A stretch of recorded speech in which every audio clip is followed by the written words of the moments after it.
Bonjour les runners, bonjour les sportifs, bonjour au petit monde de la course à pied, c'est Seb et je suis ravi de vous retrouver encore aujourd'hui vendredi pour le 72e épisode du podcast À côté de mes pompes. Alors vous n'êtes pas obligé de l'écouter le vendredi, je sais qu'il y a des fidèles. Vendredi matin, c'est la première chose qu'ils font. Pour d'autres, vous attendez peut-être le week-end pour la sortie longue ou alors un moment dans la semaine où vous êtes tranquille pour écouter donc chacun des épisodes du podcast. Alors dites-moi à quel moment vous préférez justement écouter ces épisodes qui aujourd'hui vont encore nous apporter de la nouveauté avec un invité que je voulais vous présenter. J'ai pas été le chercher très loin pour tout vous dire puisque cet invité est un ami de lycée, Jérémy Huette, avec qui j'ai passé 3 années donc du côté de Châteaudun. Nous avons le même bagage au niveau du baccalauréat puisque nous avons effectué un baccalauréat ES et c'est ensuite que nos routes se sont un petit peu éloignées. Jérémy étant parti dans des études économiques, vadrouillant de Bordeaux à Toulouse pour se fixer aujourd'hui dans la région de Rennes, région bretonne dans laquelle il exerce le métier d'expert en assurance. Depuis sa plus tendre enfance, avec un papa triathlète, Jérémy a toujours pratiqué le sport et plus particulièrement la course à pied dès le collège où il a brillé sur les crosses UNSS au niveau départemental et régional. C'est tout naturellement ensuite qu'il s'est tourné vers le triathlon où il a réalisé de belles performances jusqu'au niveau national. Après avoir fait le tour de ces différentes disciplines, il s'est donné de nouveaux défis. Et c'est vers une discipline nouvelle mais qui monte de plus en plus, à savoir le swimrun, qu'il a trouvé de nouveaux challenges. Pour l'avoir côtoyé pendant 3 années au lycée et même après, il s'avère que Jérémy est un compétiteur né. La moindre partie de volley, de ping-pong donnait lieu à des échanges parfois un petit peu houleux. Malgré cela, en se lançant dans le swimrun, il a voulu donner le meilleur de lui-même et sa pratique l'a conduit jusqu'au championnat du monde au Tio en Suède. Il nous raconte son parcours, ses difficultés, mais aussi comment, dans une vie de père de famille, le sport s'intègre avec parfois des aléas pas toujours simples et il faut composer dans un emploi du temps très serré. Alors vous comprendrez que cet épisode me touche particulièrement puisque j'ai pu l'enregistrer avec Jérémy qui est un ami que je remercie. Jérémy, je te remercie infiniment d'avoir accepté l'invitation du podcast comme au bon vieux temps du lycée, une conversation à la cafette comme on pouvait les avoir. Donc moi je vous souhaite une belle écoute et une belle découverte de ce sport qu'est le swimrun. Belle écoute à vous. Bonsoir Jérémy, merci d'être l'invité du podcast aujourd'hui. Alors, on retourne en enfance, les années lycée, puisque j'ai la chance d'avoir partagé donc quelques années sur les bancs de l'école au lycée Émile Zola avec toi, donc dans cette classe de filière ES. Alors, je vais te laisser te présenter et puis ensuite on va aborder ce côté sport et le swimrun dont tu es un fervent pratiquant. Ouais, merci Sébastien d'abord pour l'invitation. Ça fait toujours plaisir de partager un moment et sur du coup nos pratiques sportives. Je sais que du coup tu es également un pratiquant. Donc me présenter brièvement. Donc Jérémy Huette, je viens d'avoir 40 ans. Je suis papa de 2 enfants. Je suis marié avec Solène. On habite du coup à Rennes et du coup au niveau professionnel, je suis expert financier en assurance. Donc, comme tu le disais tout à l'heure, effectivement, le bac économique et social, il y a eu une suite et donc du coup voilà, grosso modo pour me présenter. Alors, je me rappelle, moi, des années lycée où, quand il y avait les cours de sport, tu étais rarement à la traîne. Tu aurais pu bifurquer vers une filière STAPS. Pourquoi cet attrait de la finance et de l'expertise aujourd'hui ? Oh, là, ça serait un long débat, mais j'entendais sur RMC aujourd'hui des échanges très intéressants sur du coup comment les jeunes aujourd'hui peuvent choisir leur voie. Et l'orientation. Donc, effectivement, j'ai toujours été passionné de sport depuis ma petite enfance. Après, faut savoir qu'il y a quand même un fossé entre la pratique du sport et puis, du coup, effectivement, derrière soit l'entraînement de pratiquants ou l'éducation, où je sais que tu connais très bien puisque tu es professeur toi aussi. Donc, c'est vraiment des métiers qui sont spécifiques. Pour être très pratique, je pense que j'aurais bien aimé. Mais à l'époque, en tout cas, où on était au lycée ensemble, tu devais t'en rappeler, mon niveau en chimie et en sciences et vie de la Terre était insuffisant pour m'orienter vers une filière scientifique. Et comme était fait en tout cas à l'époque, et je pense que c'est encore le cas aujourd'hui, l'éducation nationale, on nous met dans des cases. Donc derrière, on disait il faut faire un bac S pour faire STAPS. Et il faut faire STAPS pour faire prof de sport. Donc, la raison pour laquelle je me suis pas orienté vers les métiers du sport sont essentiellement, ces raisons-là. Après, moi, quand je fais quelque chose, j'essaye de le faire à fond. Donc, effectivement, l'économie m'a intéressé. Et puis derrière, j'ai poussé avec des études en comptabilité jusqu'à un bac+5, puis un master en contrôle de gestion. Et puis après, la vie fait que on se spécialise et puis les opportunités nous amènent à un métier. Donc voilà, aujourd'hui à 40 ans, je suis expert financier en assurance, qui est un métier qui est très riche, qui me passionne. Et puis à côté de ça, je conserve ma passion pour le sport. Alors en mathématiques, quand même, tu étais plutôt pas mal. On se tirait un petit peu la bourre avec Monsieur Rointru et Madame Galtier. Donc on avait des professeurs qui nous ont donné la bosse des maths. Aujourd'hui, donc expert financier, ça s'intègre facilement dans un emploi du temps de sportif, je dirais pas amateur, parce qu'on va voir que tes performances ont quand même été de très très grand niveau. Comment ça se mène au quotidien, cette fonction donc d'expert financier et un entraînement quasi de haut niveau?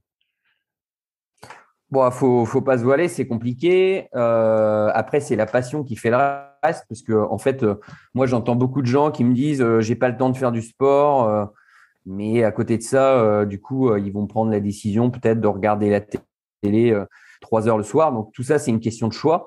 Donc c'est pas simple. Il faut savoir concilier effectivement la vie professionnelle, la vie de famille, qui sont des piliers importants, et puis trouver son équilibre dans tout ça. Moi, en l'occurrence, le sport fait partie de cet équilibre, et donc je me dégage des temps qui sont souvent à des horaires un peu compliqués. Ça va être le matin, ça va être le soir, et puis après des blocs un peu plus importants le week-end, on va dire. Donc l'idée, c'est moi je m'entraîne pas beaucoup, on va dire, par rapport aux personnes que j'affronte en compétition, qui ont souvent la chance d'avoir des métiers qui leur laissent plus de disponibilité. Mais bon, après, il n'y a pas que la quantité, il y a la qualité, il y a plein de choses qui jouent. Des fois, vaut mieux s'entraîner moins, mais avoir de l'envie, de la motivation. Donc, voilà, on a tous nos contraintes, et moi, du coup, je fais avec les miennes. Donc, c'est sûr que je travaille à peu près 45 heures, 50 heures par semaine.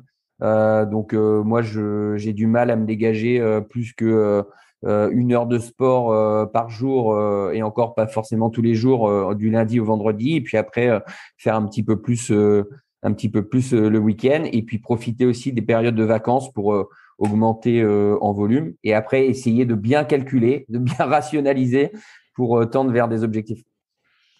Alors, est-ce que le terreau familial par ton papa Patrick a été le déclencheur de cette passion? Est-ce qu'il vous a bercé et jeté dans les compétitions dès votre plus tendre enfance? En fait, on l'a étudié ensemble, on l'a dit tout à l'heure, au lycée. Ça s'appelle la reproduction sociale. Je crois que tout enfant qui gravite dans un milieu, même si on l'incite pas volontairement à faire des choses, juste en regardant ses parents, son groupe familial faire des choses, ça va lui donner envie. Donc moi, typiquement, c'est sûr que mon père a commencé le triathlon dans les années 80.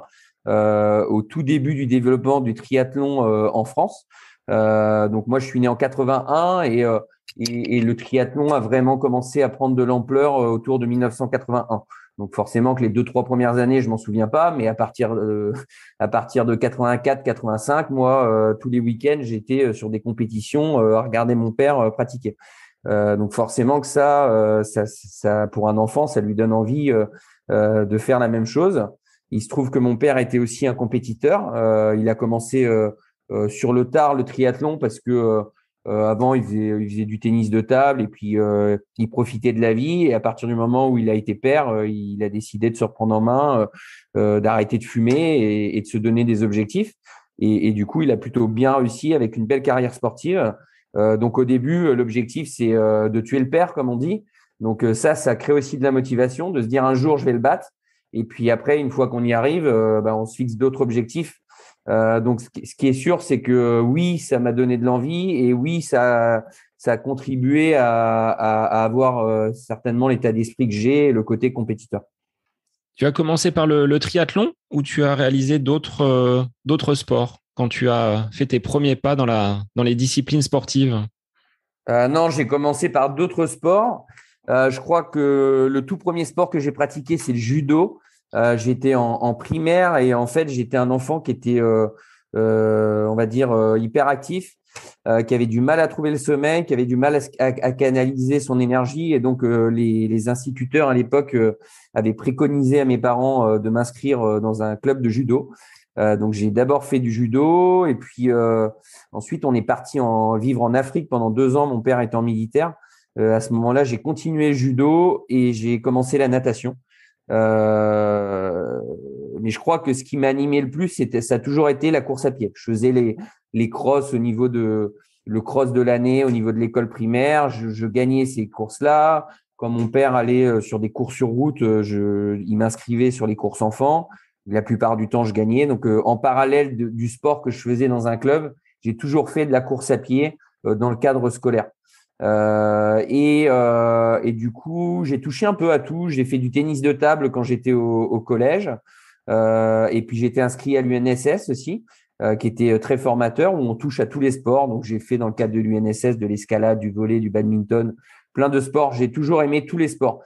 Mais il y a eu vraiment un moment, et du foot, j'ai aussi fait du foot, mais c'est là que je me suis rendu compte que j'avais pas suffisamment d'esprit collectif pour, en tout cas, dans le club dans lequel j'étais, il n'y avait pas un niveau qui était celui que avec lequel j'aurais aimé jouer. Donc, ça ne m'allait pas. Donc, j'ai pris un virage à ce moment-là et j'ai demandé à mes parents à faire de la course à pied en club. J'étais en quatrième. Et là, ça a été vraiment un tournant puisque en quatrième, du coup, j'étais inscrit sur les crosses UNSS que j'ai gagné. Puis après, sur les filières fédérales, du coup, j'ai aussi gagné pas mal de compétitions en athlétisme. Et c'était vraiment le tournant. C'est là où j'ai fait ce qui me plaisait. C'était le demi-fond, le fond, jusqu'au moment où on s'est rencontrés au lycée. Et puis là, j'ai commencé à goûter aux joies des blessures que tôt ou tard un athlète rencontre. Et il a fallu que j'arrête de courir. Et à ce moment-là, je me suis mis au triathlon parce que du coup, la natation et le vélo en fait étaient des sports portés qui permettaient de s'épanouir dans l'endurance, mais de moins solliciter le corps. Et donc c'est comme ça que j'ai en fait bouclé la boucle. J'ai rejoint les pas de mon père dont tu parlais tout à l'heure pour commencer le triathlon. Alors, je me rappelle de parties endiablées au volley lors de cours de PS en terminale où effectivement, tu étais sur tous les points et il fallait absolument être dans la gagne. Mais cette motivation, voilà, tu l'as gardée au fur et à mesure des années. En triathlon, quels ont été tes premiers faits d'armes? Parce que brillant en course à pied, le demi-fond, ta discipline, on va dire, première, celle dans laquelle tu t'épanouissais le plus. Mais de là à pouvoir enchaîner les 3 disciplines, est-ce qu'il y en avait une qui était plus difficile que les autres? En réalité, non, parce que en fait, comme on disait tout à l'heure, l'héritage familial fait que j'ai toujours nagé et fait du vélo. Donc, en fait, en réalité, même si effectivement, j'avais poussé un peu le curseur un peu plus loin en course à pied, qui est malgré tout ma discipline de prédilection, j'avais quand même un niveau peut-être un peu moins bon, mais qui était très correct dans les 2 autres sports. Après, pour les faits d'armes, en fait, au début, on est en catégorie jeune, hein, junior, espoir. Donc là, c'était essentiellement des triathlons régionaux, on va dire. Et puis après, mon père étant militaire, on a toujours pas mal bougé en France. Et quand je suis arrivé dans le sud-ouest, J'ai eu la chance de rentrer dans un club qui était en première division de duathlon. Donc là, on est sur course à pied, vélo, course à pied. Et donc, j'ai pu faire de la première division en duathlon. J'ai été champion de France en catégorie d'âge, du coup en senior 1. Cette année-là, pour la petite histoire, mon père était champion de France en catégorie vétéran. Donc, on a eu cette chance d'être tous les deux sur le podium au même moment. Et puis aussi, j'ai fait de la D2 en triathlon.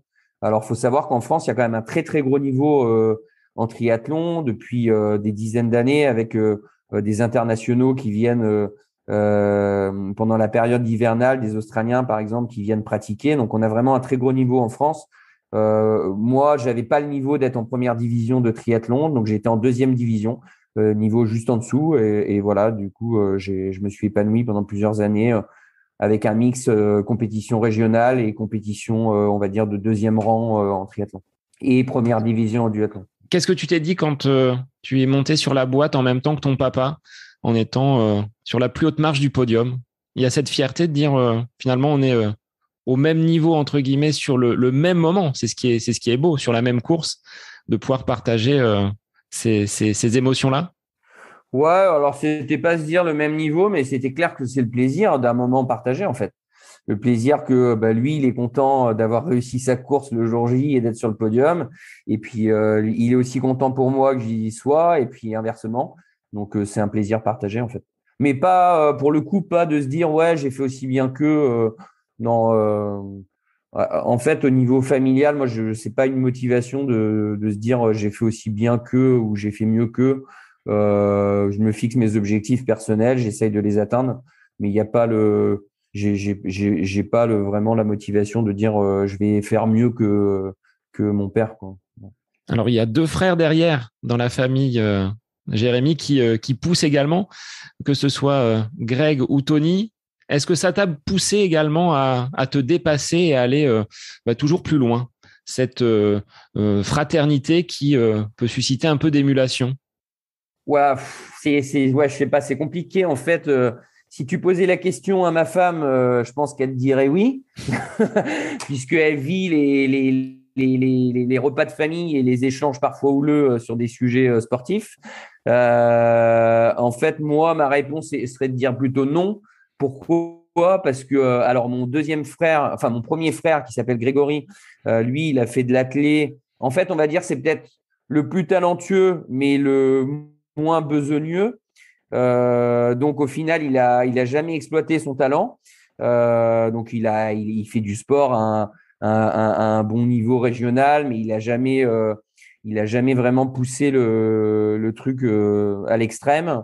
Donc ce qui fait que c'est pas vraiment comparable. Et puis pour ce qui est de mon deuxième frère qui s'appelle Tony, lui pour le coup, il a été vraiment aux portes du professionnalisme en sport. C'est lui qui a clairement le plus beau palmarès des trois frères et du père. Donc, dès tout jeune, en fait, il a suivi les traces de la famille. Il a fait les meilleurs résultats en athlé. Après, il est parti en triathlon. Il a fait les meilleurs résultats en triathlon. Il a été sur le podium au championnat de France de triathlon en catégorie jeune. Et puis, il a très vite excellé en cyclisme au sein de ses triathlons. Il a fait un podium au championnat de France junior de duathlon. Et là, du coup, il a été assez vite repéré au niveau fédéral, y compris en cyclisme. Du coup, on lui a proposé de faire du cyclocross. Au bout de 2 saisons, il s'est retrouvé sur le podium des championnats de France de cyclocross en catégorie junior, à côté d'athlètes qui ont fait des podiums à Paris-Nice derrière. Et puis, du coup, voilà, il a été lancé dans le cyclisme professionnel, semi-professionnel en tout cas, aux côtés de grands noms qu'on connaît et qui ont porté le maillot jaune sur le Tour de France. Donc, oui, lui, il a poussé sa passion quasiment à l'extrême. Et après, il a eu des petits soucis de santé qui font qu'il n'a pas pu intégrer l'équipe professionnelle Crédit Agricole qu'il aurait dû intégrer à l'époque. Mais voilà, donc non, chacun fait son truc. On a des moments partagés. Je me souviens, il y a 3 ans, on a fait le trail du Glazig en Bretagne, qui est un trail de 56 km qui est à ses côtés. On était tous les trois au départ, donc c'était super. Pour le résultat, je crois que Tony termine à peu près 1 minute 30 devant moi sur 56 km. Et puis Greg qui venait avec une autre motivation a dû terminer à peu près 1 heure et demie derrière nous. Mais malgré tout, on va dire dans le premier cinquième ou premier quart des athlètes de la course, donc ce qui reste voilà une performance très honorable qui n'est pas à la portée de tout le monde et chacun fait son truc à son niveau. Bon, on le sait, les repas de famille seront encore houleux après l'écoute de ce podcast. Greg, le nonchalant, mais le plus talentueux. Donc, ça, je te laisse lui annoncer. Au niveau de cette pratique de la course à pied, tu disais avoir été pénalisé par des blessures. C'était quoi comme blessure? Parce que je me rappelle d'une sortie qu'on avait effectuée ensemble où tu avais été complètement emmitouflé de papier cellophane, d'argile que tu mettais chaque soir pour justement peut-être endiguer une tendinite d'Achille, c'est ça? C'était les tendons, les talons qui te faisaient un peu souffrir. Ouais, alors dans la liste des blessures, il y en a eu pas mal. Donc c'est vrai que sur les blessures du coureur, j'en connais un certain nombre, j'en ai subi un certain nombre. Je crois que au lycée, j'avais des ennuis pas mal au niveau de la hanche, qui est vraiment un point assez crucial pour moi parce que quand j'étais petit, j'ai la maladie des Bretons, dysplasie de hanche. Je suis né avec ça et on avait dit à mes parents à l'époque que je pourrais pas faire de sport. Donc du coup, bon, je m'en suis pas trop mal sorti.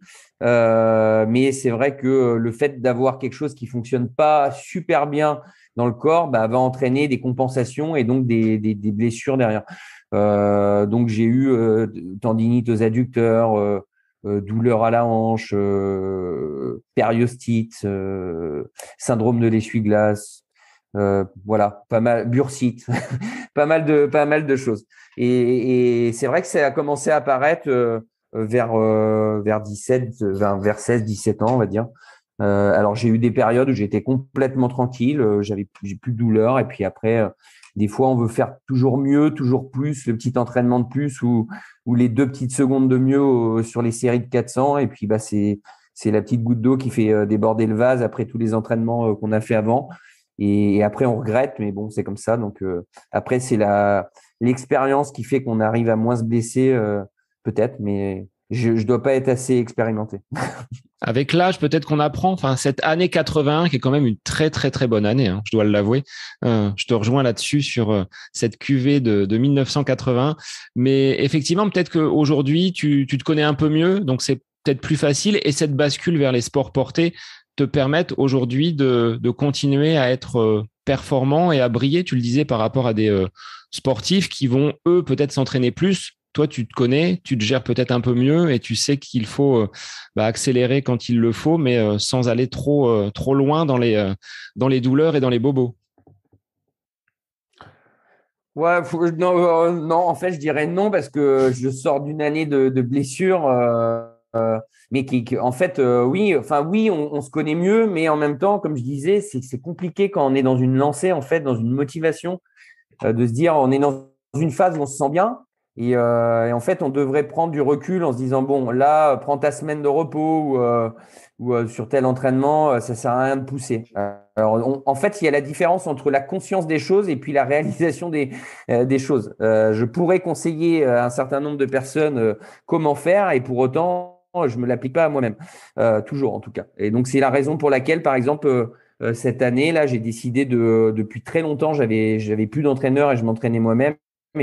Et là, je vais de nouveau faire appel à quelqu'un pour essayer de rendre la pratique un peu plus cartésienne et scientifique pour essayer de sortir justement de ces petites erreurs qu'on peut faire des fois tout seul. Mais en même temps, ça nécessite de l'échange avec l'entraîneur parce que il faut aussi savoir lui dire quand ça va pas ou quand on est un peu malade, etc. Et moi, je sais très bien que, par exemple, j'étais comme ça au lycée. J'avais un entraînement et du coup, vu que je voulais trop bien faire, je le faisais à tout prix en fait. Et si j'avais loupé un entraînement, à la limite, j'allais rattraper le retard. Et ça, il faut pas le faire. Donc, tu m'as enlevé la question de la bouche, à savoir, est-ce que tu es un autodidacte ou est-ce que tu vas faire appel à un entraîneur? Jusqu'à présent, tu t'entraînais seul? Enfin, tu avais personne qui te gérait les programmes, les compétitions. C'était toi qui faisais tout de façon autonome? ou tu avais déjà quelqu'un auparavant dans les différents clubs par lesquels tu es passé? Bon, il y a eu plusieurs phases en fait. Il y a eu des phases, les phases en fait où j'étais vraiment dans le sport de haut niveau, en triathlon, duathlon, course à pied, où là j'avais des entraîneurs de club effectivement. Et puis après, il y a eu une période où j'ai commencé à avoir une vie professionnelle qui était plus prenante, où je me suis dit, bon, en fait, je me rends compte que c'est trop compliqué de suivre l'entraînement qui est préconisé par l'entraîneur de l'association, et donc je prenais par bride en fait, c'est-à-dire par exemple je me rendais à un entraînement natation, bah, il y a un entraînement club, donc bah, on fait l'entraînement comme tout le monde, et puis du coup on adapte sur d'autres entraînements où on est en liberté en fait, en autonomie, donc c'était un petit peu un mix, mais depuis on va dire une dizaine d'années, je suis plutôt en entraînement seul, seul dans mon coin, et je programme les courses à l'envie et puis les entraînements à l'envie aussi. Comment tu l'as choisi, cette personne qui va t'accompagner sur la prochaine saison? Tu avais déjà un profil d'entraîneur déjà identifié? Ouais, bah en fait, c'est un entraîneur d'un de mes précédents clubs qui est devenu un ami. Et donc, du coup, qui entraîne déjà un petit groupe d'athlètes qui ont des très, très bons résultats. Et le courant passe bien. Et on s'est rencontrés et on s'est dit, voilà comment on voit les choses, qu'est-ce qu'on peut faire, et pour que ça soit en fait adapté aux besoins finalement. Donc, il va m'entraîner en course à pied et en vélo. Et après, en natation, je resterai du coup sur les entraînements du club où je suis licencié finalement. Alors, tu as baigné dans le triathlon pendant de nombreuses années. Aujourd'hui, tu es sur un autre sport qui se développe de façon assez conséquente sur notre pays, à savoir le swimrun. Comment tu en es venu à pratiquer ce sport et d'où il vient? Est-ce que tu as un petit historique de la naissance de ce sport et de son développement? Ouais, alors bah, le swim run, donc swim pour nager et run pour courir, qui était à un moment donné au tout début en France s'appelait par certains swim and run, mais qui en fait n'a jamais été swim and run, mais c'est vraiment un sport à part entière. Donc c'est le mot est attaché, swim run, qui est né en fait en Suède il y a une dizaine d'années. Qui est né d'un projet en fait un peu fou, mais c'est comme le triathlon d'ailleurs avec Hawaï, où si on se rappelle rapidement, l'Ironman d'Hawaï est né en fait de la réunification des trois courses phares qu'il y avait sur Hawaï, où chacun des sportifs qui gagnait la course locale disait bah finalement c'est qui le meilleur? Est-ce que c'est le gars qui gagne le marathon d'Hawaï? Est-ce que c'est le gars qui gagne la course de natation en eau libre? Ou est-ce que c'est le gars qui gagne la course de vélo? Et il s'était lancé ce défi-là. Et on voit le succès qu'a eu finalement ce sport derrière. Et finalement, le swimrun, c'est né aussi un petit peu d'un défi comme ça, d'amis suédois qui, au cours d'un repas bien arrosé, s'étaient dit est-ce qu'on serait capable de relier en fait la dizaine d'îles entre le village de Sendam qui est donc un village de pêcheurs dans l'archipel au large de Stockholm, et le village de Uto, où se trouvait l'hôtel dans lequel ils étaient en train de boire un verre. Et donc, ils se sont lancés là-dedans. Donc, la première édition, ils l'ont fait en mode Survivor à 3. Est-ce qu'on va être capable de le faire? Donc, du coup, je ne sais plus le temps, mais ils avaient dû mettre quelque chose comme 25 heures, enfin une journée, quasiment une journée, en utilisant des palmes, en utilisant des planches. Bon, voilà. Et puis, la deuxième année, ils ont dû reproduire l'expérience. Et puis, ils en ont parlé, en fait, à un compétiteur célèbre du coin qui s'appelle Michael Limmel, qui faisait du sport d'endurance, du trekking, tout ça, qui était à un niveau mondial, en fait, dans les 3 meilleurs mondiaux. Et du coup, ils lui disent, ouais, qu'est-ce que tu en penses, etc. Est-ce que c'est sympa comme sport, et est-ce que tu crois qu'on pourrait le développer? Et en fait, lui, il a pris le truc en main. Et il a cru, en fait, il l'a fait avec eux, la deuxième ou troisième année. Et puis, il a cru dans ce sport-là, dans le projet, en se disant, ouais, c'est super sympa, je pense qu'on peut le développer. Et donc, ça a grossi légèrement comme ça ils sont passés de 3 à 5 à 15 à 20 sur les 2-3 premières années. Et puis après, en fait, ça s'est expatrié. Donc, on a eu une édition en Bretagne qui s'appelle le Trollenez il y a à peu près 5 ans, je pense, où là, on était encore en mode les gens coupaient leur combinaison de triathlon, cherchaient un peu le matériel qu'il fallait utiliser. Alors, on savait qu'on avait le droit au pull boy, aux plaquettes, mais il y en a qui mettaient 2 pull boy. Enfin voilà, c'était vraiment très rustique. Et puis les gens, il n'y avait pas vraiment de règles définies, quoi. Donc moi, je regardais ça de loin parce que j'étais encore sur la pratique du triathlon et je me disais ouais, c'est marrant comme truc, mais bon, je le voyais pas trop comme un sport en compétition, on va dire. Je le voyais plus comme une aventure. Et puis il y a 3 ans et demi, à la fin de la saison de triathlon, en fait, je discute avec Nicolas Martin, donc mon binôme, et je lui dis ouais, tiens, il y a Saint-Lunaire là qui se trouve sur la côte là, à côté de Saint-Malo. Il y a une belle édition, ça fait deux années qu'ils le font, ça avait vraiment pris de l'ampleur. Est-ce que ça te tenterait pas de qu'on tente l'expérience, quoi. Vraiment en fin de saison, en découverte, quoi. Et puis après, on enchaînait avec un autre à Crozon, pareil, sur des distances aussi sympas. C'est à peu près 6 km de natation et puis 25-30 km de course. Donc on s'était dit ouais, allez, on tente ça en fin de saison. Donc on a commencé comme ça pour vraiment découvrir ce qu'était ce sport. Et puis ça s'est bien passé. On a gagné les 2 épreuves, ça nous a plu. Et donc voilà. Au point où tu as lâché le triathlon pour te consacrer aujourd'hui exclusivement à cette jeune discipline. Bah oui, parce qu'en fait, on s'est fait un petit programme et on s'est dit, bon, je le disais tout à l'heure, quand je fais quelque chose, j'aime bien le faire à fond et aller jusqu'au bout du truc. Et donc, le Graal dans le swimrun, c'était effectivement cette course mythique qui s'appelle l'OTIO et plus particulièrement le championnat du monde OTIO qui se trouve au large de Stockholm. Donc, la course mythique dont on parlait tout à l'heure, qui avait fait ces 3 personnes au tout début. Et donc, du coup, pour faire cette course, il faut se qualifier. Donc, il y a plusieurs façons de se qualifier. C'est soit on fait un podium dans des manches qualificatives OTIO qui se trouvent un peu partout dans le monde.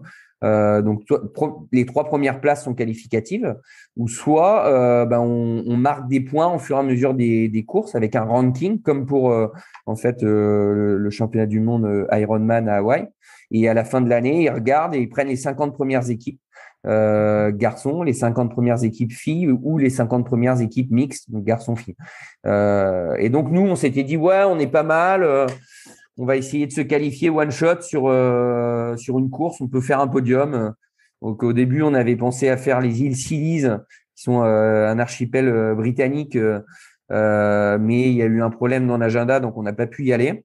Et donc, on s'est rabattu sur une course en Suisse, à Engadine, à côté de Saint-Moritz, qui est là dans un environnement montagnard qui correspond moins à ce qu'on vit nous au quotidien en Bretagne. Mais bon, on avait fait une petite préparation quand même, on va dire spécifique, même si on s'était pas rendu en montagne, pensant que ça pouvait le faire. Et puis, ça s'est soldé par un échec avec une hypothermie du coup pour Nicolas. Et du coup, on est parti dans un mode de qualif sur cette saison-là. Du coup, en 2019, on a enchaîné pas mal de courses. Ouais. Et du coup, on pouvait pas faire du triathlon parce que ça nous prenait beaucoup de temps. Et puis, c'est un effort qui est spécifique. Alors justement, est-ce que tu peux le décrire cet effort? Tu le disais tout à l'heure, c'est une alternance de natation, de course à pied, mais on ne retire pas forcément ses chaussures pour nager et on va pas forcément changer de tenue comme on peut le faire sur une transition en triathlon.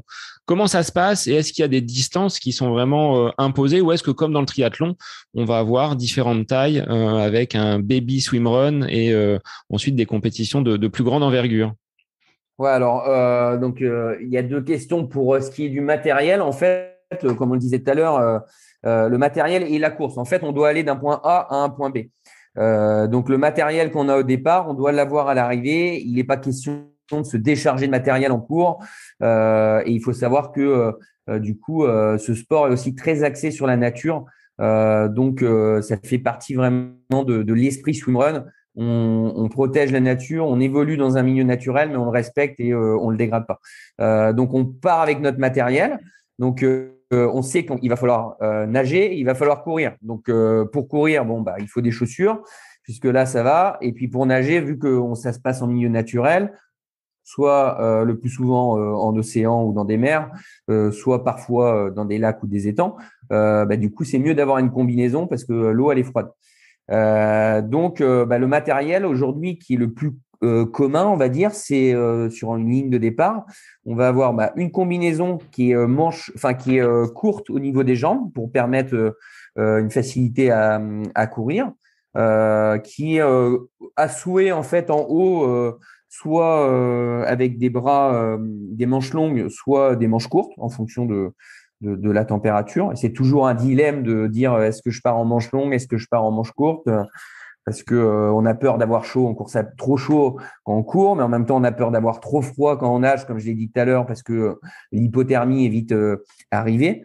Donc voilà, donc combinaison en haut, chaussures. Après, vu qu'on nage avec des chaussures, on a tendance à couler de l'arrière, avoir les jambes qui coulent. Donc du coup, il y a la possibilité d'utiliser un pull boy. Pull boy, c'est ce matériel qui est utilisé généralement en piscine pour les exercices qu'on met entre les jambes. Donc qui est plutôt d'une taille assez conséquente pour améliorer la flottaison en swimrun. Alors maintenant, ça a été limité parce qu'à un moment donné, il y a eu de l'abus. Il y avait des gens qui avaient carrément deux pull boys. Maintenant, sur les manches de championnat du monde, il faut que le pull boy respecte une certaine dimension.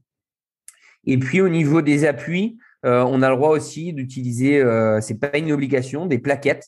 Donc pareil, les plaquettes à la base c'est un exercice, un outil qu'on utilise pour travailler la force dans l'eau, mais là en fait ça devient un outil pour faciliter le déplacement et avoir plus d'appui. Il faut pareil trouver un compromis sur la taille des plaquettes. Si vous prenez des plaquettes trop grosses, à un moment donné sur des portions longues, on n'arrive plus à les emmener, façon de parler, on n'arrive plus à ramener suffisamment d'eau. Et ça sature les bras.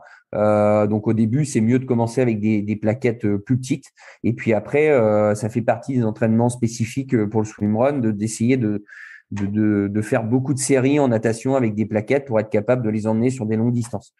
Donc voilà, et puis après fourni par l'organisateur le bonnet pour être visible, et puis les lunettes effectivement pour éviter d'avoir de l'eau dans les yeux.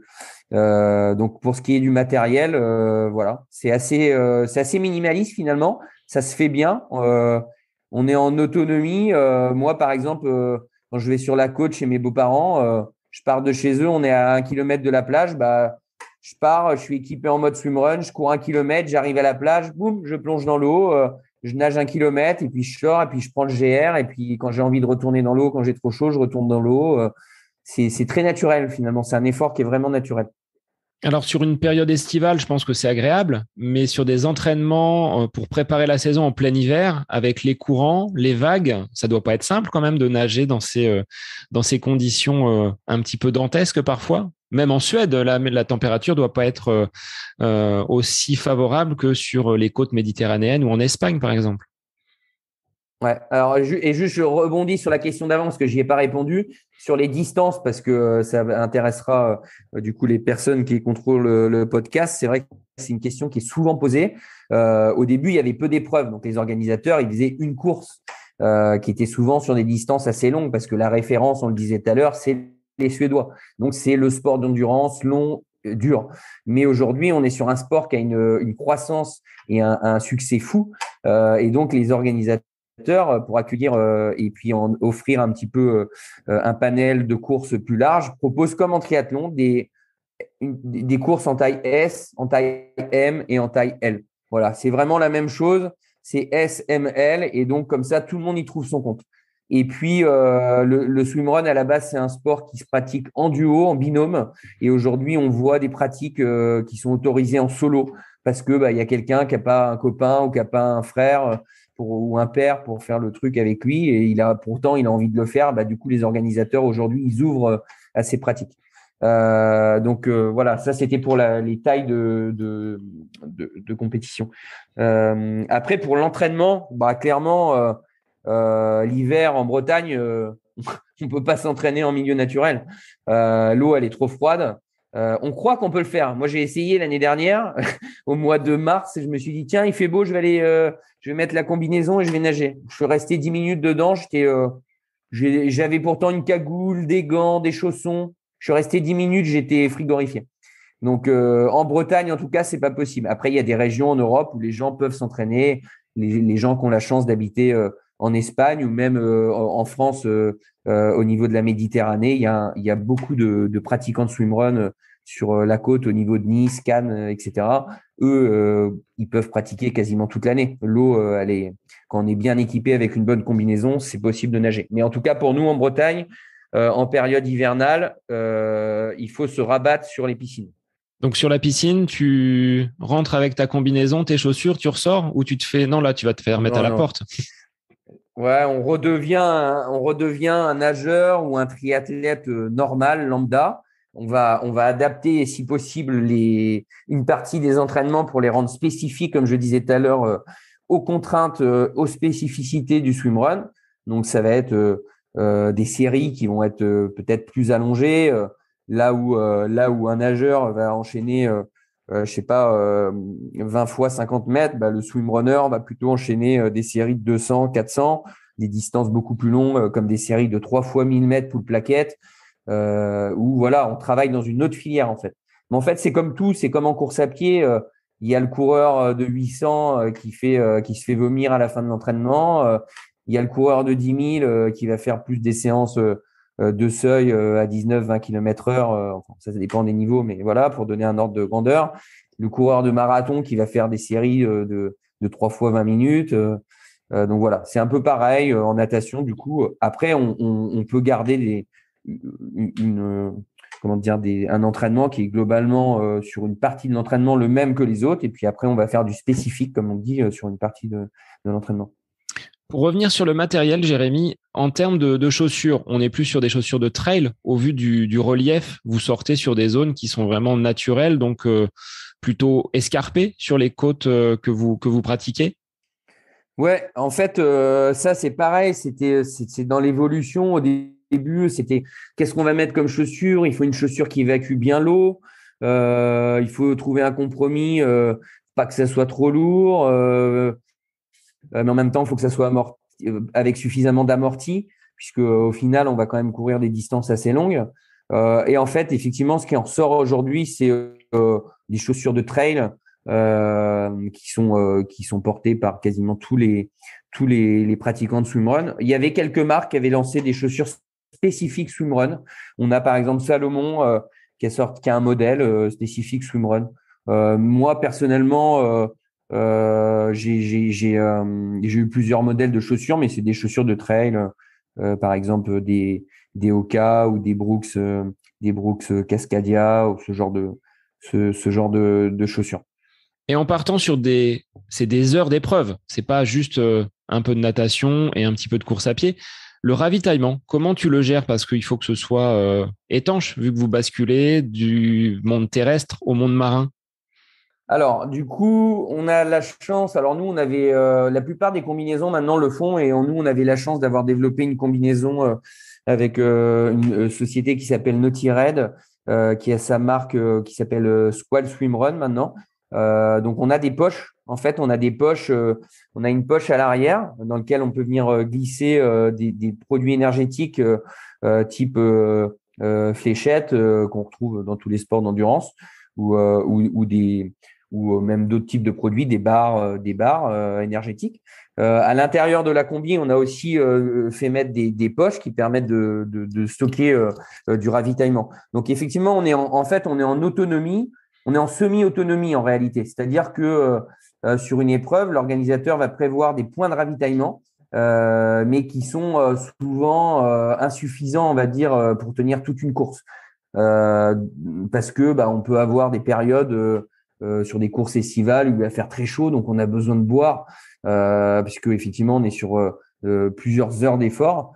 Et le simple fait de boire un verre à un ravitaillement va être insuffisant pour tenir sur toute la durée de l'épreuve. Donc, on part aussi avec des flasques qu'on retrouve en trail sur des sacs de trail. Donc, il y a différentes tailles de flasques. Il y a des 250 millilitres, 500 millilitres. Donc, ça, c'est pareil. C'est toujours la question. Tu prends quoi comme flasque? Est-ce que tu en prends deux de 500? Tu en prends une petite? Bon, ça dépend du temps, ça dépend de la distance et du temps d'épreuve estimé. Mais ce qui est sûr, c'est que sur quasiment toutes les courses, on part avec au moins une flasque pour pouvoir, en fait, au ravitaillement, plutôt que de se dire je bois, je repars. En fait, je remplis la flasque et je vais boire en me déplaçant. En fait, si on veut l'objectif, c'est d'arriver le plus vite possible à l'arrivée. Donc, on essaye d'être le moins souvent possible à l'arrêt et d'être toujours en déplacement. Donc, c'est par exemple mon épouse avec qui j'ai fait un swimrun là, au mois de septembre. C'était seulement son deuxième swimrun. Ça, c'est un conseil que je lui avais donné. Je lui dis, on s'arrête jamais. En fait, tu arrives au ravito, tu prends ce que tu as à prendre et après, s'il faut, on marche, c'est pas grave, ou on court à petite foulée. Tu remplis dans les poches, tu bois avec ta flasque, mais on reste pas 2 minutes au ravitaillement parce que c'est 2 minutes de perdu en fait. Il faut juste penser à bien fermer la poche avant de repartir et de basculer dans l'eau parce que là, ça fait un peu… Ouais, et on a d'autres choses dans les poches, hein. En plus, il y a un côté de ce sport qu'on n'a pas évoqué, c'est le côté sécurité.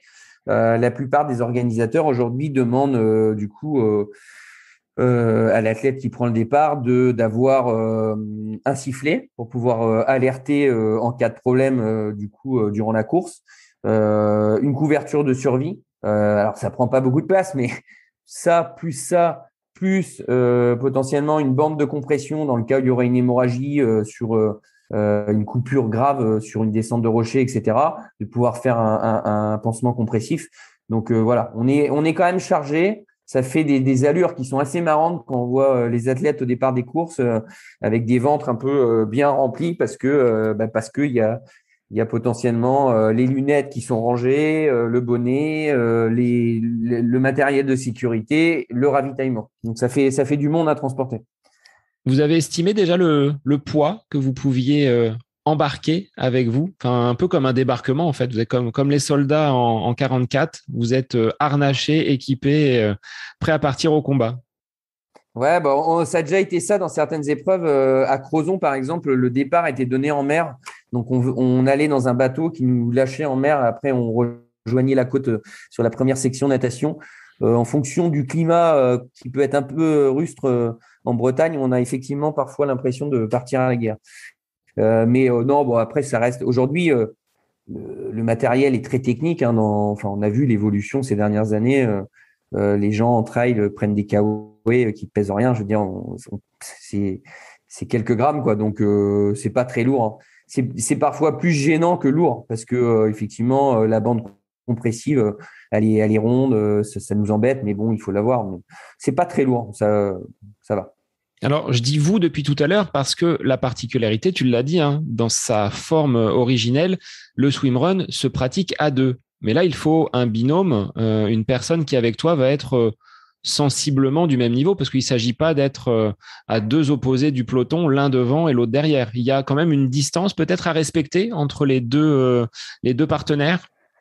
Oui, effectivement, il y a le sport, le swimrun à la base, c'est un sport qui se pratique à deux en binôme pour des raisons en fait effectivement de sécurité qu'on évoquait tout à l'heure, qui est un point très important parce que quand vous faites une section de natation qui dure 1,5 km et que vous êtes entre deux îles, si jamais il y a un problème, c'est mieux d'avoir un petit copain à côté qui puisse, ne serait-ce qu'une crampe, pouvoir aider à gérer l'imprévu, on va dire.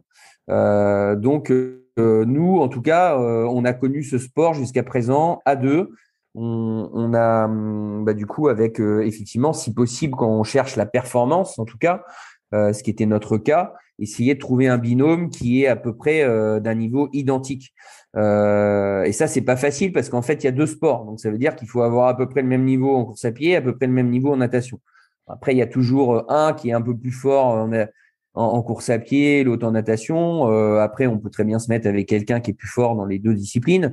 Il faudra qu'il ait conscience qu'il devra attendre.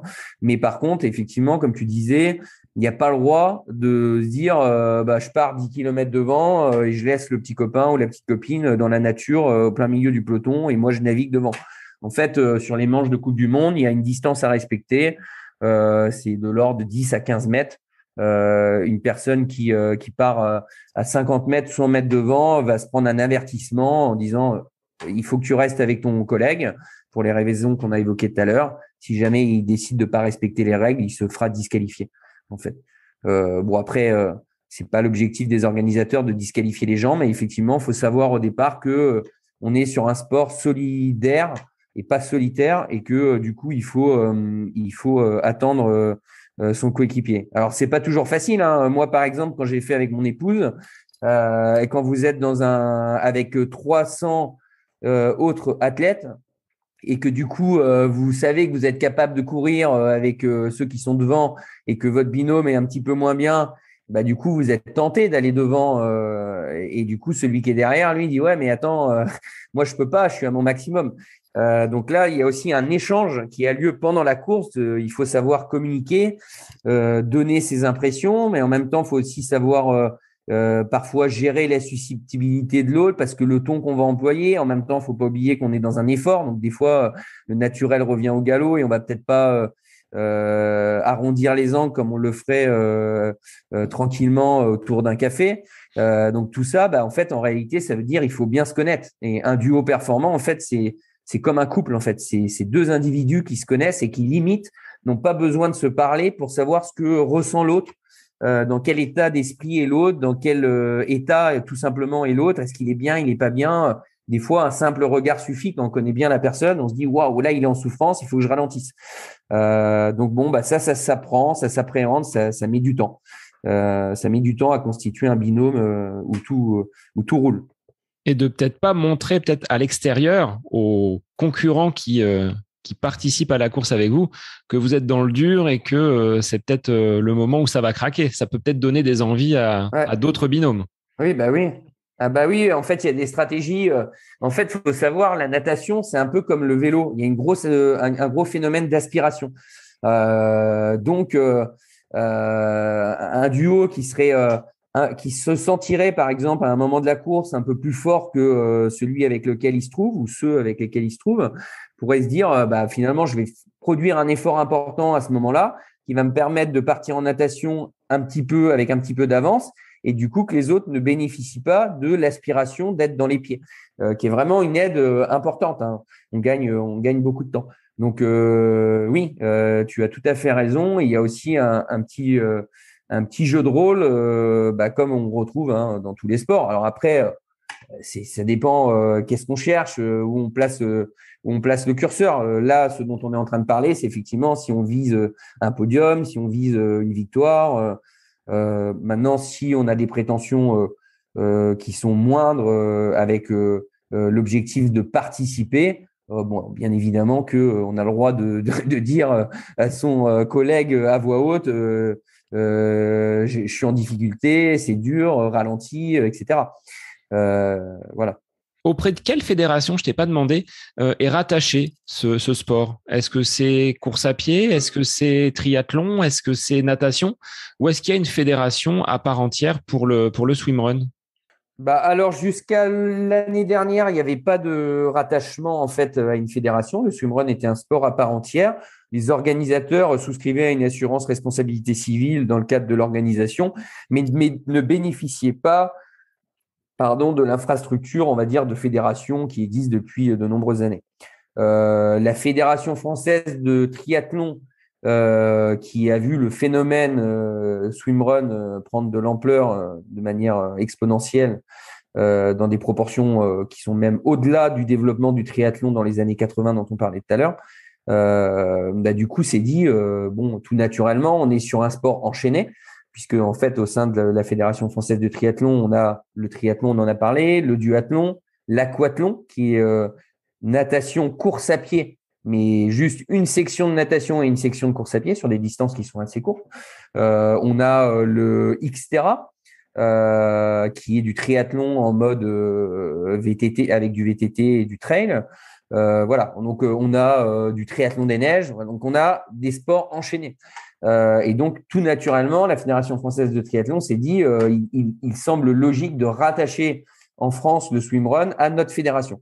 Donc, ça s'est fait, on va dire, par étapes.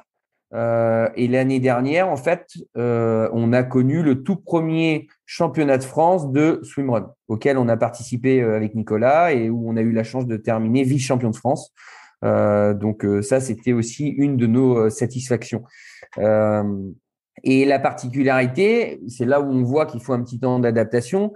La Fédération française de triathlon, on avait rendu éligibles les athlètes pouvant figurer dans le classement de la fédération aux équipes constituées de 2 athlètes appartenant à un même club de triathlon. Donc ça, ça a fait crier parce qu'effectivement, il y a un certain nombre d'athlètes de swimrun, de binômes, qui se sont dit mais attendez, c'est pas du tout l'esprit du swimrun. On est en train de dénaturer le swimrun. Le swimrun, c'est 2 individus qui sont soit des copains, soit des membres de la même famille, soit peut-être des membres d'un même club, mais pas forcément. Donc, en faisant ça, en appliquant ces règles-là, vous dénaturez le swimrun. Et donc, cette année, pour la première année, et donc le deuxième championnat de France de swimrun qui a eu lieu à l'île de Ré, la Fédération française de triathlon a permis à 2 athlètes de clubs malgré tout différents d'être éligibles au titre de champion de France. Mais il fallait que ça soit quand même 2 individus qui fassent partie de la Fédération française de triathlon. Ce qui n'était pas forcément le cas d'athlètes de certains binômes de swimrun qui n'étaient pas du tout affiliés à la FF3 jusqu'alors. Donc aujourd'hui, je dirais que en réalité, swimrun, ça reste, je dirais 80% des pratiquants du swimrun sont sous la bannière Otillo, qui est l'équivalent d'Ironman en triathlon, qui est une marque à part entière avec des épreuves qui se trouvent un peu partout en Europe, qui se préoccupent assez peu des règles de la Fédération française de triathlon. Et on a la Fédération française de triathlon qui essaye de quand même proposer un service, structurer les choses et donc qui travaille avec aussi les organisateurs historiques et Otillo pour du coup développer les swimruns en France. Alors, ce championnat du monde Otillo, vous l'avez touché du doigt parce qu'après 3 années et demie de pratique, vous avez été qualifié, vous avez décroché ce sésame pour pouvoir concourir sur cette compétition qui est la compétition dont rêvent tous les swimrunners. Est-ce que ça a été facile à obtenir ce sésame avec, il faut l'avouer, le contexte Covid qui n'a pas rendu l'entraînement et la pratique facile? En fait, ça n'a pas été en réalité aussi facile qu'on le pensait, puisque comme je le disais tout à l'heure rapidement, nous, on avait pensé se qualifier sur une course, on vient, on se qualifie et puis on repart. Et du coup, malheureusement, le sport, c'est ça aussi la beauté du sport, c'est que ça se passe pas toujours comme on a prévu et que sur cette course à Engadine en Suisse, on n'était pas mal, mais en même temps, on a vu que de toute façon, même sans l'hypothermie, on n'aurait pas fait le podium. Donc, on se serait pas qualifié sur one shot comme ça sur les 3 places qualificatives. Après, derrière, déjà, on s'est posé des questions, puis après, on s'est motivé. On a dit bon, allez, qu'est-ce qu'on fait? On continue pas, parce que on est 2 à décider. Et donc, moi, j'étais archi motivé. Nicolas, qui avait fait lui l'hypothermie, il lui a fallu le petit temps de réflexion. Il a dit bingo, on y va. Et donc là, on s'est fait un programme de course avec des courses d'ailleurs qui étaient même pas qualificatives au début. On a gagné à Lancieux, on a gagné à Saint-Lunaire, on a gagné à Belle-Île sur la première édition de swimrun de Belle-Île, qui est magnifique. Après, on est parti en Espagne à Vitoria-Gasteiz sur une manche de Coupe du Monde, on a gagné. Mais c'était un niveau 2 de Coupe du Monde, donc ça ne nous a pas donné une qualif directe. Après, on est parti à Cannes. On était en phase de se qualifier sur le podium, mais en fait, on se perd à 5 km de l'arrivée. On se trompe de route et on perd 5-6 minutes. Et du coup, on perd notre qualif. Donc, on n'était toujours pas qualifié, alors qu'on avait montré que effectivement, intrinsèquement, on avait tout à fait le niveau. Et on commençait à montrer qu'on était dans les meilleures équipes françaises et européennes sur des courses qui durent 4-5 heures, on va dire. Mais on n'était toujours pas qualifié. Et on est parti à Malte faire une autre manche de Coupe du Monde. Et là, en fait, on a pris une place qualificative directe. On a terminé 5e de la course. Mais vu qu'il y avait déjà des équipes qui étaient qualifiées, en fait, ça a repoussé les places qualificatives et on s'est qualifié non pas sur le ranking, mais sur une qualification directe. Donc, en fait, en octobre 2019, on était qualifié pour le championnat du monde, qui devait avoir lieu en septembre 2020. Et donc, on est parti sur… il y a eu le Covid. Et on se tenait au courant, on a informé, on posait des questions à l'organisateur en disant qu'est-ce qu'il en est en Suède, parce que il faut savoir qu'en Suède ils étaient quand même beaucoup plus libres que nous pendant longtemps. Ils pouvaient pratiquer le sport en nature, il y avait beaucoup moins de contraintes. Et donc l'organisateur nous disait l'événement est maintenu à ce jour et en fonction des règles sanitaires, des contraintes sanitaires connues, l'événement aura lieu.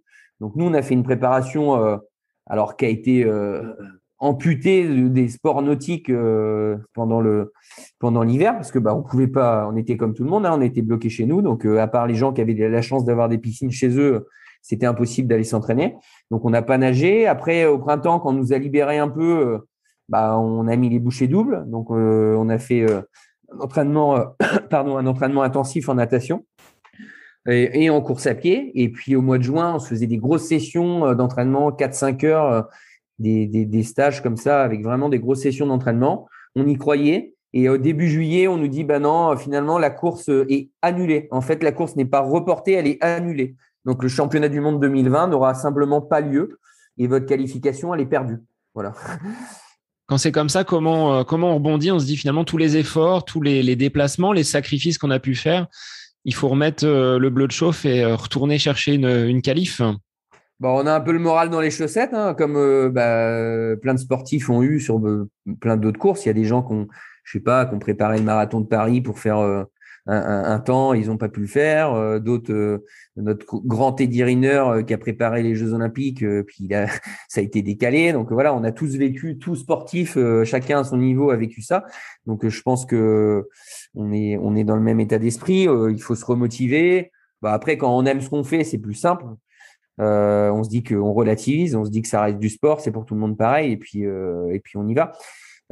Donc nous, après, on s'est refixé des petits objectifs intermédiaires. On a fait une course à côté de Grenoble qui avait une particularité d'avoir le kilomètre vertical le plus dur d'Europe, qui est au Lafray. Donc là, on a vécu cette expérience-là, qui nous a rapporté des points aussi. Puis après, on avait le championnat de France, qui était aussi un objectif fort. Donc voilà. Et puis après, il se trouve qu'on a été finalement avec tous les points qu'on avait marqués avant, on a été qualifié avec le ranking. Donc on était dans les 50, malgré tout, on était dans les 50 meilleures équipes. Donc on a été qualifié pour le championnat du monde qui avait lieu en septembre 2021. Voilà.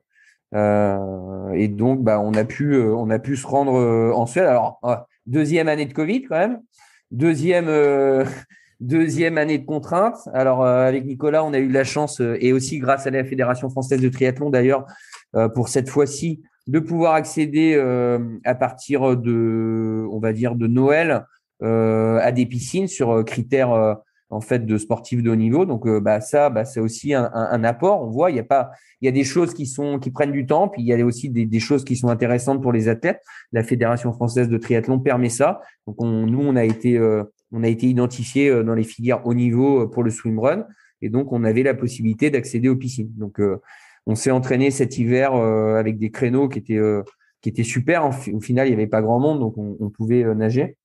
Et puis par contre, pas beaucoup de compètes. On n'a fait qu'une seule compète de préparation qui était une petite, et donc on y allait un peu les yeux fermés, quoi. On s'est rendu là-bas sur une épreuve qu'on savait atypique, dure, longue, qu'on n'avait jamais fait aussi long. Et on y allait, c'était l'inconnu total. Est-ce que vous avez eu des partenaires, des sponsors, des personnes qui ont cru en vous? Tu l'évoquais tout à l'heure avec cette marque avec laquelle vous avez développé une combinaison. Mais est-ce que financièrement, parce que se déplacer en Suède, les infrastructures, c'est pas gratuit. Donc, comment vous avez été accompagné, aidé par des entreprises, par peut-être vos familles? Comment ça s'est mis en place? Effectivement, nous, l'idée, en fait, c'était pas d'aller taper dans le budget famille, parce que c'est vrai que ça coûte cher, et puis c'est quand même assez individualiste finalement, de se dire Je vais aller en Suède pendant 3 jours, je vais aller à Malte pendant 3 jours. Bon, les enfants n'en profitent pas, les épouses n'en profitent pas. Donc nous, l'idée de départ, c'était de se dire, on essaye de faire en sorte de mener le projet pour que ça soit le plus indolore possible pour le budget familial. Après, ça s'est fait progressivement. En fait, au fur et à mesure qu'on a vu qu'on était performant et que on avait possibilité de faire des résultats intéressants, bah, on a aussi mis en place du coup un système de communication et puis on a essayé de démarcher des entreprises. Alors, on a eu en fait sur ces 3 ans différentes entreprises qui nous ont suivis, qui n'ont pas été les mêmes tous les ans, mais en tout cas, on a tenu même là à toutes les remercier depuis l'aventure qui a duré, qui a été plus longue que prévu avec cet épisode Covid. Mais au début, c'était plutôt des entreprises du cercle familial. Par exemple, mon frère qui a une société de courtage en banque nous a donné un peu d'argent. L'entreprise de la sœur de Nicolas nous a donné un peu d'argent. On a un adhérent du club de triathlon, Jean-Philippe Martin, qui tient une boutique de lunettes dans une petite bourgade, a souhaité s'associer au projet, nous a aussi donné à son niveau un peu d'argent. Donc ça nous a fait un petit budget, voilà, pour une première année et commencer l'aventure. Et puis effectivement, après, quand on commence à voyager toute l'Europe, ça coûte plus cher. Donc c'est vrai qu'on a eu la chance d'avoir mon employeur qui est le cabinet d'expertise Equad, qui du coup a souhaité s'associer au projet pour mettre en place un partenariat. Parce que ce qui les a séduits, en fait, nous, on parle vraiment de partenariat et pas de sponsoring.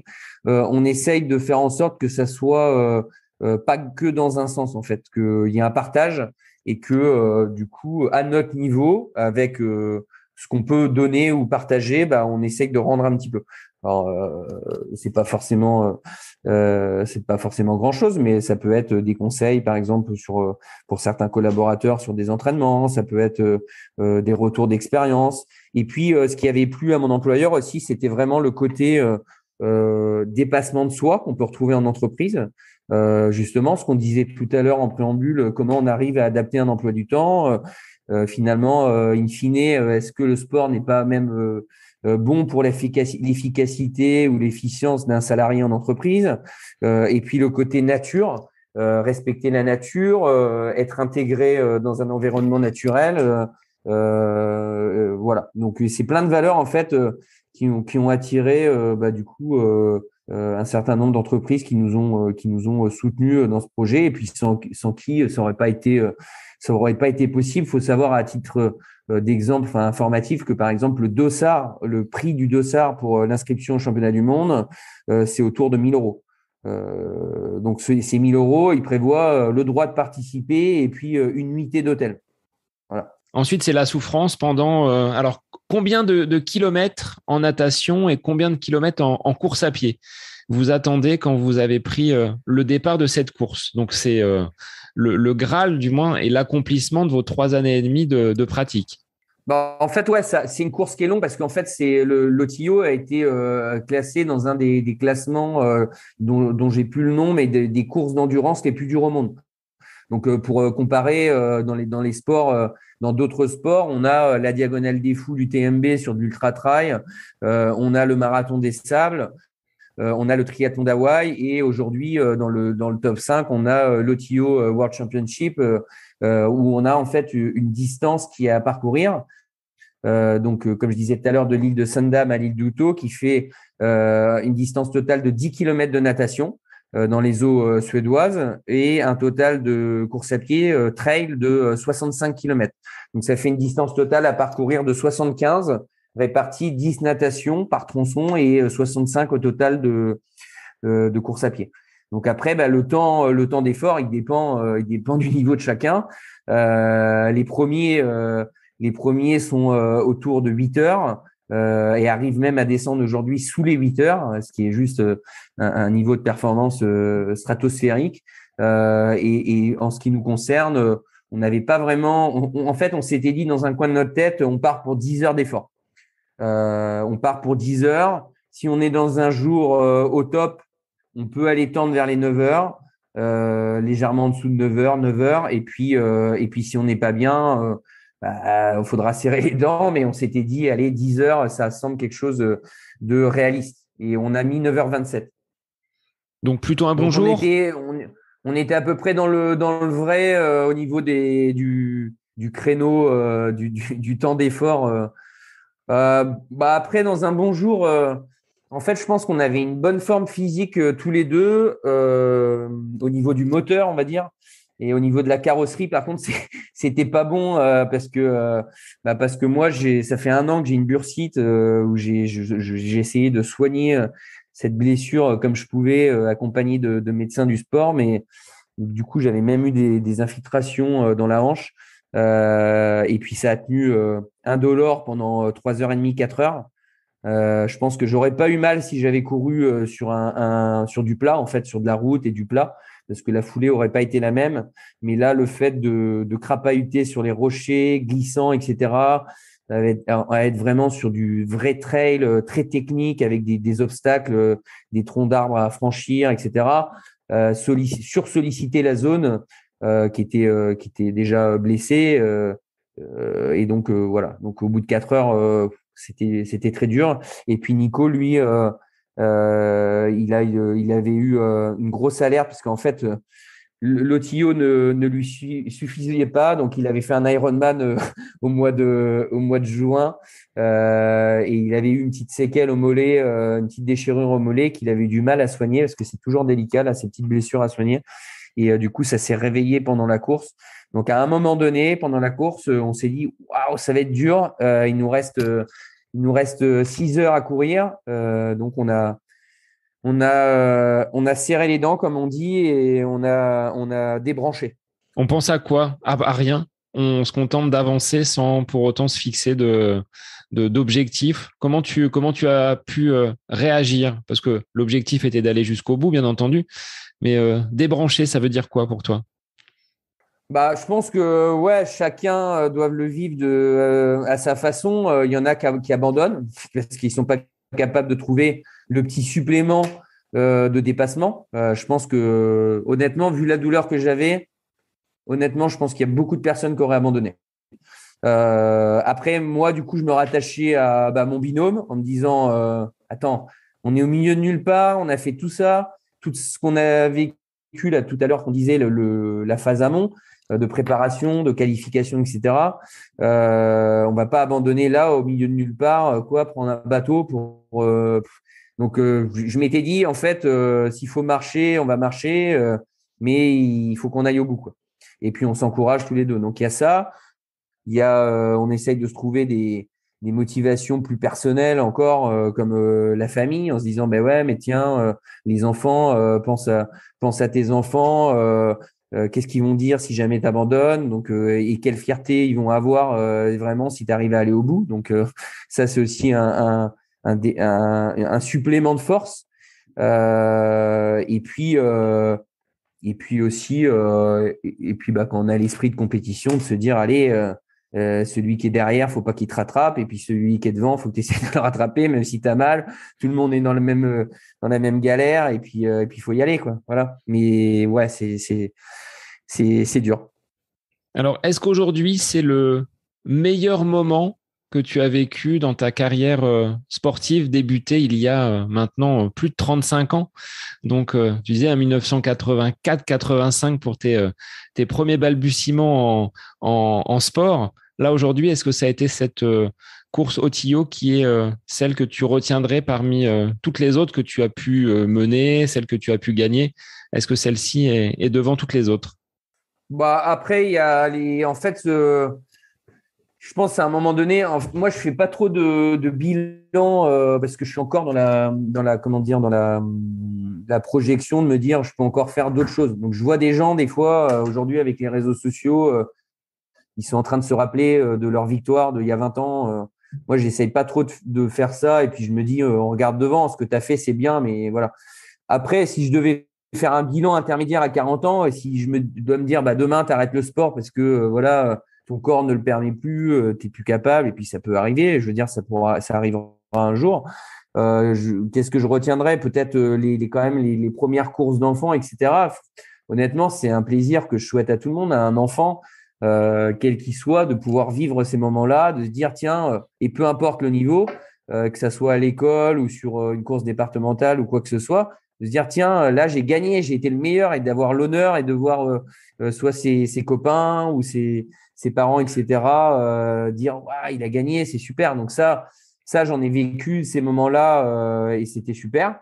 Et puis après, il y a eu des moments aussi partagés en triathlon à plusieurs, des victoires collectives, on va dire, qui étaient des super moments.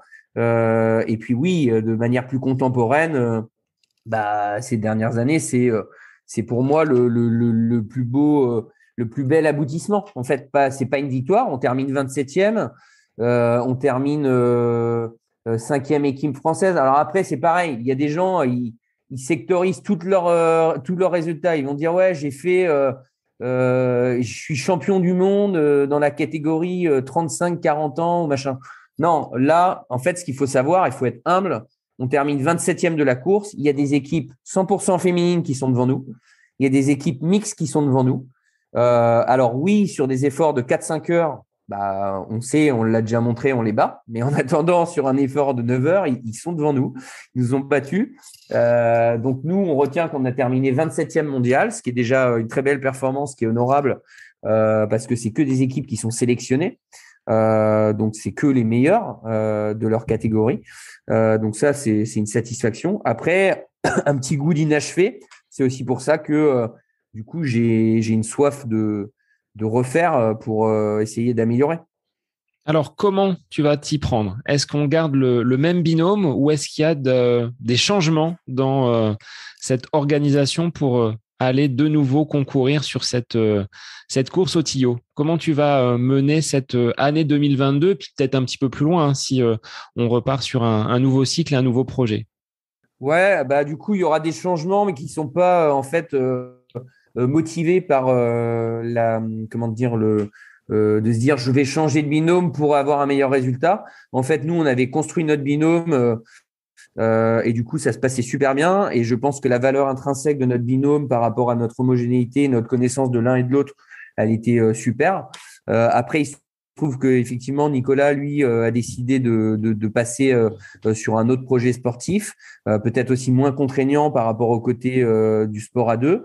Et donc, moi, étant donné que j'ai effectivement l'envie de au moins une fois d'essayer de refaire mieux ou d'y retourner pour essayer de faire mieux, du coup, j'ai décidé effectivement d'essayer de retrouver un binôme. Et du coup, 2022, ça sera un projet qui sera familial. Donc, on en a parlé en introduction, donc ça tombe bien. Et donc, je vais le faire on va essayer de faire avec mon deuxième frère, donc Tony, qui faisait du vélo au niveau professionnel, qui était triathlète. Donc, intrinsèquement, il a tout à fait le niveau pour qu'on puisse être compétitif, on va dire, et essayer d'améliorer notre score de 9h27. Mais après, il va falloir se donner les moyens, que ça soit lui de son côté à travers un entraînement rigoureux et puis se remotiver à aller nager parce que c'est vrai que l'hiver, quand il fait nuit là comme ça à 18h30, c'est pas facile de se dire je vais nager à 20h. Donc ça va le changer. Il va falloir qu'il réussisse à faire ça. Moi, garder de la motivation aussi pour qu'au beau jour, on reparte sur des courses et puis essayer de se qualifier. Le chemin va être dur, hein. On essaiera de se qualifier pour y retourner dès septembre 2022, comme l'état d'esprit avec Nicolas au début qu'on disait, est-ce qu'on arrive à faire un podium sur une course? Donc, on va essayer de faire ça. Ça va être dur. Je pense que ça va être compliqué, mais qui ne tente rien n'a rien. Et puis, si c'est pas possible pour 2000, septembre 2022, ça sera septembre 2023 parce qu'on va faire le ranking. Et là, on a tout à fait le niveau de se qualifier au ranking en multipliant les courses. Et puis, ça, il n'y a pas de souci, on le fera.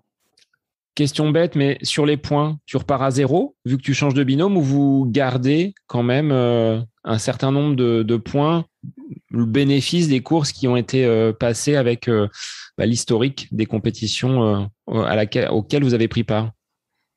Non, on va repartir à zéro. En fait, c'est un règlement qui est un peu particulier.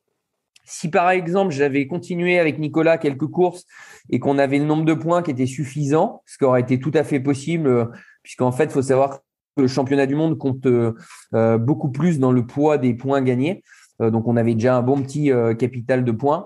Donc si on avait continué, on avait fait une course ou deux, je pense qu'on aurait été qualifié. Et là, on aurait pu faire valoir une modification de binôme, puisque en fait, dans l'esprit, l'idée, c'est de dire c'est possible qu'il y en ait un des deux qui se blesse ou qu'il y a un impératif impérieux, et donc du coup l'organisateur laisse la possibilité de modifier un des deux.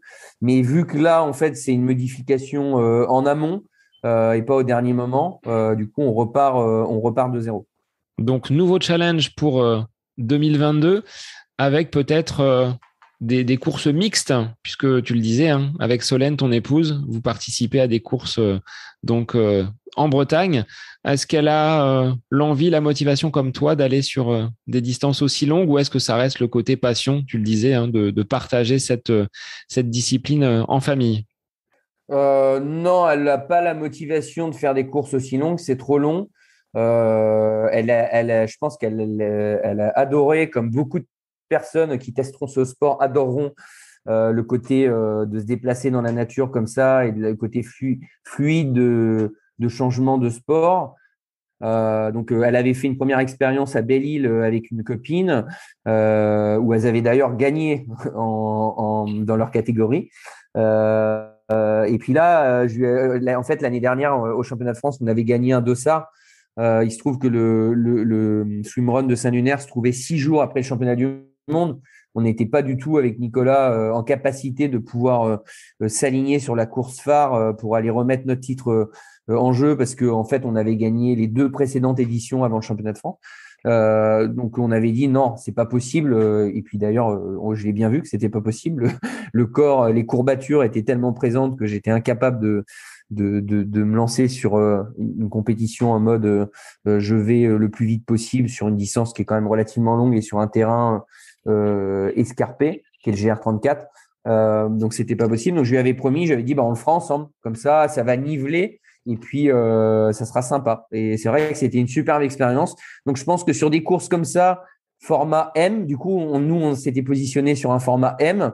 Donc, c'était à peu près au total 4 km de natation et puis 14 km, 13 km, 14 km de trail. Donc, c'est déjà une petite distance sympa qui laisse le temps de découvrir et puis de poser son effort.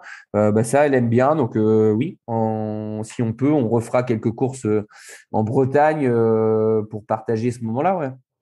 Alors, si tu avais, Jérémy, un ou deux conseils à donner à des personnes qui, à l'issue de l'épisode, voudraient se lancer dans le swimrun, qu'est-ce que tu pourrais leur transmettre de ton expérience et de ton regard de pratiquant à haut niveau, donc en swimrun?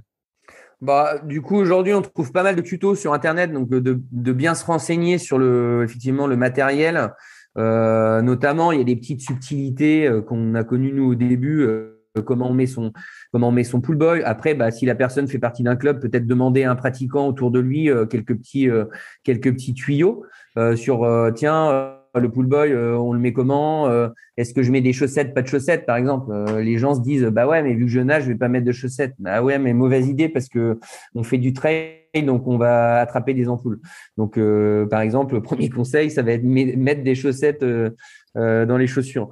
Pareil, il y a des zones de frottement. La combinaison, elle vient frotter en fait quand on court. Donc, utiliser des crèmes type Vaseline pour protéger les zones où va y avoir du contact. Sinon, on se retrouve du coup avec des lacérations qui peuvent faire mal plusieurs jours, plusieurs semaines après l'événement. Donc voilà. Donc, et petits conseils matériels, bien regarder les tutos, en discuter avec les copains. Après, bien choisir son binôme si on le fait en binôme, bien se mettre d'accord sur les motivations de l'un et de l'autre, et puis qu'est-ce qu'on a envie de faire. Est-ce que c'est la compète? Est-ce que c'est partager un moment sympa? Et puis de se dire on s'écouter pendant la course. Et puis de pas avoir peur et puis de se lancer, et que ça sera un moment sympa. Bon, on va vous souhaiter avec ton frère Tony donc de belles aventures maintenant en swimrun à l'assaut de ces championnats du monde haut îlot en 2022. On vous le souhaite. au plus tard en 2023. Sur quel réseau, sur quelle plateforme on peut vous suivre si les gens veulent échanger et avoir quelques conseils justement? Alors, du coup, on a créé une page. Alors, le binôme avec Nicolas s'appelait NJ Swimrun, donc N pour Nicolas, J pour Jérémy. Donc, historiquement, nos pages Instagram et Facebook étaient libellées NJ Swimrun. Vu qu'on a arrêté le projet avec Nicolas, en fait, on a un nouveau nom qui s'appelle Two Brother Swimrun Sport. Donc Two Brother parce qu'on est deux frères, Swimrun et sport parce que oui, il y aura du swimrun et puis en plus de ça, du coup il y aura d'autres sports. Donc par exemple, je suis aussi inscrit au mois de juillet sur le triathlon longue distance de l'Alpe d'Huez avec donc le mythe de l'Alpe d'Huez. Donc il y aura d'autres événements sportifs auxquels on essaye de faire partager nos aventures sportives en toute modestie, mais voilà, essayer de quand il y a des informations sympas, des vidéos, etc., on poste du contenu. Donc, Instagram, Two Brothers Swimrun et Facebook. Voilà. Aujourd'hui, il y a à peu près 3000 personnes sur Instagram et 400 personnes sur Facebook qui sont abonnées à nos comptes. Et on essaye d'être assez dynamique et puis de mettre des petits trucs sympas. Bon, écoute, moi, je remettrai tous les liens donc dans les notes de l'épisode. Et puis, moi, ça m'a fait plaisir de t'accueillir dans le podcast. Après nos années lycée, donc au lycée Émile Zola de Châteaudun, c'était un plaisir de pouvoir t'écouter et de venir partager ta passion pour ce sport qu'est le swimrun, mais plus généralement, on l'a compris, à travers cette philosophie de vie tournée autour de la pratique sportive. Merci à toi, Jérémy. Merci beaucoup. Le plaisir a été partagé. C'est vrai que du coup, les hasards de la vie, il faut qu'on arrive à se retrouver comme ça. Et du coup, c'est un véritable plaisir. Et puis, je tenais à souligner la qualité du coup de ton travail et tes podcasts. J'en écoute parfois. Ils sont tous de qualité. J'en ai fait d'autres par le passé. Et du coup, tu n'as rien à envier à ces podcasts. Donc, longue vie à ton aventure de podcast. Que je continuerai à suivre et à faire partager. Eh bien, un grand merci. Donc, belle aventure pour la saison 2022. Et pour les auditeurs, si vous voulez vous mettre au swimrun, n'hésitez pas à aller contacter Jérémy. Et je vous dis à la semaine prochaine pour un nouvel épisode du podcast À côté de mes pompes. Bonne semaine à vous.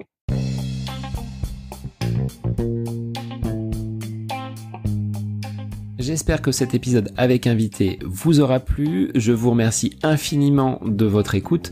Pour faire remonter le podcast dans les classements, je vous invite à laisser une petite évaluation sur Apple Podcast, 5 étoiles, un petit commentaire. Ça me fera énormément plaisir et vous permettrez au podcast d'être remonté, diffusé, déployé sur ces différentes plateformes de façon plus importante encore qu'il n'est actuellement. Et puis je vous invite à me retrouver sur les différents réseaux, Facebook, Instagram. Laissez votre petit message, votre commentaire, ça me fait plaisir d'échanger avec vous. Si vous avez des questions, si vous voulez échanger sur quelconque sujet en lien avec la course à pied, mais pas que, parce que le sport c'est une philosophie de vie et c'est une passion qui nous anime de façon commune, donc n'hésitez pas à venir échanger avec moi. Sur ce, je vous souhaite une bonne fin de semaine, un bon week-end et je vous dis à la semaine prochaine pour un nouvel épisode du podcast À côté de mes pompes.